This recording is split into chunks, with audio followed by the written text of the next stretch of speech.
तर थोड्याच वेळात मंत्रिमंडळाच्या बैठकीला देखील आता सुरुवात होणार आहे। मंत्रालयात पार पडणार आहे पहिली मंत्रिमंडळाची बैठक। थोड्याच वेळात मंत्रालयात महायुतीच्या नव्या मंत्र्यांचं स्वागत देखील करण्यात आल्याचं आपण पाहिलेलं होतं आणि आता अगदी थोड्या वेळात मंत्रालयात पहिली मंत्रिमंडळ बैठक पार पडणार आहे।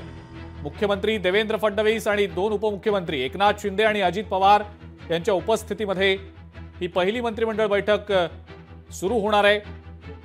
मीनाक्षी म्हात्रे आपल्या प्रतिनिधी या संदर्भातली माहिती आपल्याला देत आहेत। मीनाक्षी, अजिंक्य, आपण पाहतोय की हे तिन्ही प्रमुख नेते जे आहेत मंत्रालयात दाखल झालेले आहेत आणि मंत्रालयातील 7व्या मजल्यावरती असलेलं मंत्रिमंडळ सभागृह आहे, तिथे हे तिन्ही नेते उपस्थित आहेत आणि मंत्रिमंडळ बैठकीला सुरुवात झालेली आहे।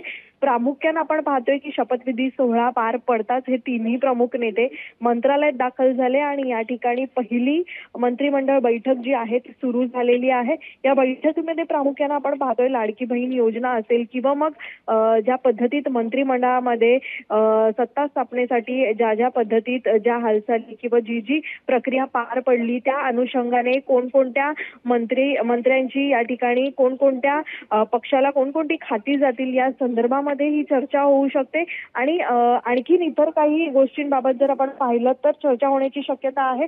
मात्र विशेषतः आपण पाहिलं तर पुढची रणनीती किंवा पुढचे कोणते महत्त्वाचे निर्णय असतील या संदर्भामध्ये ही चर्चावर असल्याचं कळतंय। तत्पूर्वी आपण पाहतोय की मंत्रिमंडळ बैठक सुरू झालेली आहे, मात्र बैठकीमध्ये हे तिन्ही प्रमुख नेते उपस्थित आहेत।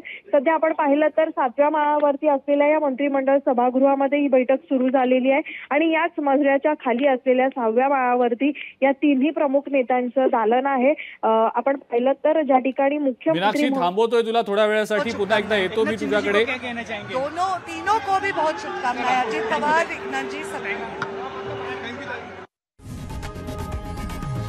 लोकशाही मराठी ऐका, पहा, जागरूक रहा।